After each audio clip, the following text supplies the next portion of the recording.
problems I solve them. I run through the money, the pressure be calling. Left on my blessings, I feel like I'm falling. The birdie is back. Hey, look, we need to talk. About what? Look, I'm coming in. Look, listen, man, I don't want to talk right now. Hear me out. Look, I know, I'm just getting my mojo back. Things ended poorly between us last time. You just stay out. Look, they just want to know how I punched you last time. No. Really?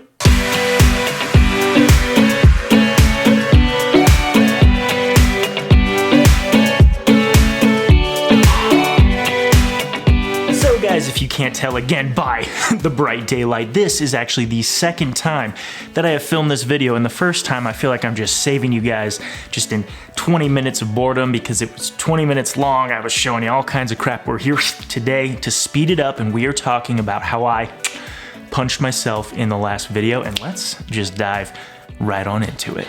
So guys, to recreate this shot, we are gonna need three main things. We're gonna need to talk about the gear, we're gonna need to talk about the concept / how to shoot it with your camera, and the editing itself in your editor to bring this shot to life. So first things first, the gear. You're gonna need a light, a green screen, tripod, an overhead stand, a chair of some kind, although preferably not one that moves or squeaks, and of course, most importantly, your camera. Okay, so now that we have all of the gear and what we know what we're trying to do to use to actually capture and get this scene, let's kind of conceptually talk about what it is we want to do. And we're gonna do that with construction paper and my terrible drawing, so forgive me, I'm no artist. But basically what we want, guys, is we want this kind of background layer to represent the person who is coming in and delivering the punch. That's sort of our backdrop, that's the background to what is happening. But then also, as a second layer on top of that layer, we want the person sitting in the chair who can then interact with the background and receive that punch, but we don't want all of the picture around that person to go with it. We just want that person cut out. And in the video world, the best way to cut that person out and composite it on top of the background, well, that's where the green screen comes in. So guys, now that we know what it is we're trying to shoot and we have all the gear and everything, let's go shoot it.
And so now we've got our gear all set up. Here's what you need to do next. Right away, lock that camera on a tripod. This is gonna be way easier if the camera is completely locked off. And on top of that, lock all your settings, ISO, white balance, shutter speed, all of them, full manual mode. Make sure you have complete control.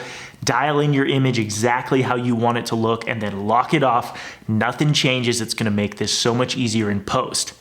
Let's go to shot number one. So for shot number one, get that chair situated. This is going to be our point of reference. And then guys, we're just coming in and delivering that punch. Imagine where your head is gonna be. This is where you're gonna sit. Go in, do this shot many times. I did it like 4, 8, 16 times. Do it over. Move your hand into a slightly different position every time. And I promise you, it's going to look sick. But the more takes, the better. Okay, now and we're talking shot number two. You're gonna want the green screen. I love this one, guys, because it folds into that bag, and then when it comes out, it is like huge. Look at this thing, it's ginormous. Blue on one side, which is really cool, but then it's green on the other. Got my camera assistant with me today. He came out to join. Hey, get down, bud, get down. Okay, now, so for this shot, you're really going to want this light to try to land as evenly as possible on the green screen. You want the green screen to engulf your character entirely, and now you're doing the head punch, right? So you're just gonna be sitting right here in the chair, and then just where you thought that you punched in the previous shot, just boom, we're faking that punch again. Do this multiple times. Seriously, the more the merrier with this kind of thing. And with that, we are off to the computer.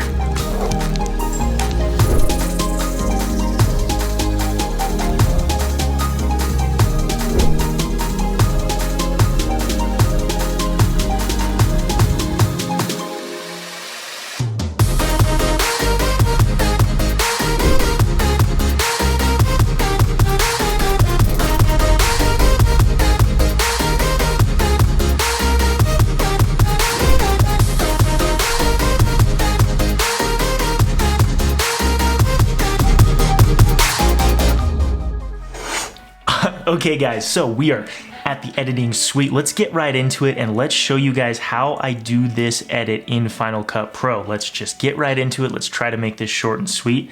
Let's get to it. So guys, first things first, again, like we talked about with our stupid little, arts and crafts picture earlier, we want to take our first clip, which is me coming in for the punch, and put that as the bottom layer. So here it is coming in. Now, like we talked about, we have this second clip with me. And again, this is the original shots, not what I just showed you today, but we have this green screen with me on top, and we want to slice out that bottom character and put him on top of this clean plate, this first character. So now that we have this clip as our, on the main storyline, we want to take this second clip and place it on top of the first clip. Now we see here, this is kind of where the hit for the punch is. And then of course, this bottom character is hitting about right here. So we're going to cut this clip down a little bit and try to line those up as best as possible. Now, if you guys will notice, this footage is really flat, so the first thing I like to do is come up here, get an adjustment layer, come down to my color tab for this adjustment layer, custom LUT, and we're gonna come over here, we're going to go to this pane, we're gonna use our Vlog to 709, which is like your Panasonic color converter that goes from that log footage to the vibrant 709 color space. That's indifferent. That's just going to make this kind of prettier to look at. The first thing, of course, that we want to do is we want to cut out the character in the chair. So the effect that we need for that is called keyer. So we go down to keying, keyer, and we place that on this top clip right here. You can see it's already starting to do it, but we just need to come up here and refine that key, go to sample color and extract that green screen kind of color right there. Now, if you'll notice, you can see me, but what's going on the right side, right? Why don't we see that? Well, again, guys, we've just keyed out only the green section. We need to mask out the rest of this front clip, and then we've effectively cut all of the fluff, and then it's just me sitting in the chair and nothing else. So the effect that you need for that, go down to masks, draw mask, put that on top of this, and then just come up here and do sort of a rough cut. I'm gonna zoom out so that it's easier to see. Oops, sorry, zoom out. Do sort of a rough cut right around you, and then voila, look at that. Bada bing, bada boom, let's go to fit. Just like that, I'm gonna actually kind of slice this a little bit differently here so that it fits better. And boom, just like that, we have the entire background and foreground all in one element. So as you guys can see, that is as simple as it is. We green screened out that layer, then we masked out everything extra, and we're left with this punch right here. So guys, it's as simple as that, but there's a couple of little things. Again, you're gonna wanna color grade this, you wanna bring up all the vibrancy and kind of set the mood based on your colors, but then there's a couple of other things that are really going to add some touches to your video that we're gonna talk about right now.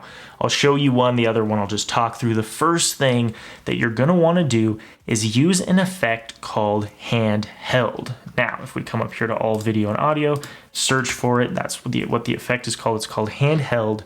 And what you want to do is place that on your adjustment layer so that it affects everything below. Now, what handheld is going to do is crop in and add some shake to your footage. And if we look at this, if we look at the first effect, let's turn it off and we play it back. It's a very static shot. There's not a lot going on, but the problem is we have a character coming to another character and delivering a punch. I mean, the suspense should be visceral. If you were a cameraman in this story, you would be shaking and nervous, and there'd be anticipation because an action scene is about to happen. This is about to go down. So that handheld look gives it just a little bit of that more organic, visceral, tense feeling, and I think it just adds a lot to these shots. It really brings you in to these shots. So we've talked about the color grade, we've talked about the handheld effect, we've shown the keying, the masking, and all of that to get this to work. The final piece, guys, that really just sort of elevates this to the next level is using sound design. So for this particular shot, what I went with was a riser. Now a riser, again, is just that sound, that kind of buildup, that zoom, you know, and it hits, right? It hits at the end. The whole point of doing that is to build that suspense, right? I'm coming in, I'm telling myself to make a video, and then it hits. And on that hit, I used several other hit layers along with like a punch effect, several bass hit, drum hits, that type of stuff to really add sort of the deep, thunderous punch to really make it feel that much more intense and suspenseful and epic. And you can just see how that sound design really elevates this footage. But anyway, guys, that is all I have for you. That is it. Just kind of wanted to make something today. Just wanted to film something, not really like a short film or anything super crazy, but just wanted to walk you guys through kind of how I did that shot on the last one. I was actually sipping coffee with my mom and she was like, Jake, I really want to know how you did that. So I was like, oh yeah, that's a great idea. I'll just kind of spin that up today. I feel like I haven't shot in forever already, even though it hasn't been that long. And I was like, let's just get at it. Let's make a video and let's do it. But if you guys are new around here, I would definitely consider subscribing. We're having a lot of fun doing this sort of filmmaking type stuff, and just kind of, if we have an idea, we're just making it. Also, if you're not new around here, consider leaving a like. That lets me know that you guys like the content that I'm making, and I'll keep making more of it. But anyway, that is all I have for you guys. Have a great rest of your day, evening, morning, night, wherever you are at. Do not forget, as always, that creativity comes from constraint, and I will see you guys in the next one. Peace.